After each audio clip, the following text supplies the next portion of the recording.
Alain Belaïd, bonjour. Vous êtes directeur adjoint au Centre Epsilon, donc une prépa en médecine pour réussir la PACES. Cette année, grosse révolution. Alors ça n'arrive pas cette année, mais on annonce la fin du numerus clausus. Beaucoup d'étudiants et leurs parents, j'ai l'impression, se sont un peu emballés en se disant ça veut dire plus de sélection. C'est pas le cas. Pas du tout. La sélection va rester. Elle a été annoncée par les deux ministres de tutelle, qui sont Agnès Buzyn et Frédérique Vidal, et elle était aussi annoncée par le président de la République. C'est dans le dossier de presse. La sélection reste.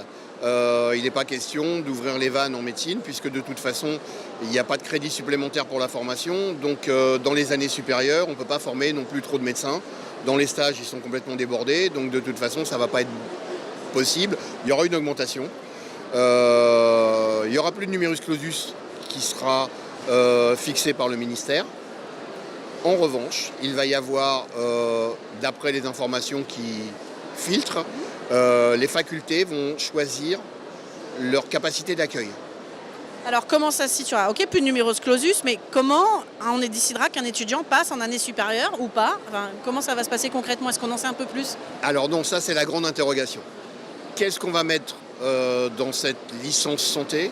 Comment on va l'organiser? Ce sont des discussions qu'il y a en ce moment. Ce qu'on va y mettre, il est fortement question d'y mettre les paramédicaux. Rien n'est arrêté pour l'instant. Quels paramédicaux, on ne sait pas.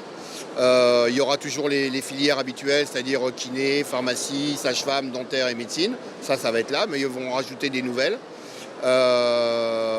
L'enseignement, on ne sait pas comment il va être distillé. Peut-être à plusieurs niveaux, avec des matières communes, et puis ensuite, en fonction de certains vœux, vous aurez des matières différentes. Pour l'instant, on ne sait pas exactement comment ça va se passer.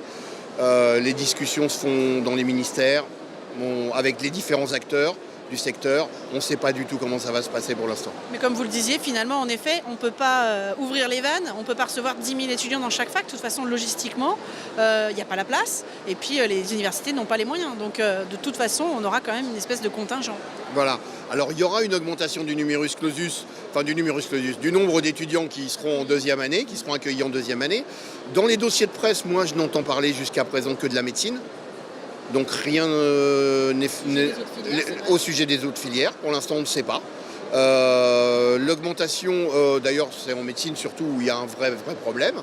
L'augmentation des étudiants en deuxième année sera décidée par la capacité d'accueil des facs. Donc si une fac vous dit, voilà, moi avant j'en prenais 300, maintenant je vais en prendre 330, ils vont vous dire on a eu 10% d'augmentation.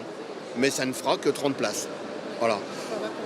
Il faut avoir conscience de ça. La sélection va rester d'une manière ou d'une autre. Ils vont l'organiser. Et après, on ne sait pas du tout ce que vont devenir ces étudiants. Théoriquement, ils devraient pouvoir intégrer d'autres filières médicales, rester dans une espèce de licence santé. On ne sait pas à quoi va mener cette licence santé. Pour l'instant, affaire à suivre. Affaire à suivre de très près. Nous, c'est notre métier, on suit de très près. Merci.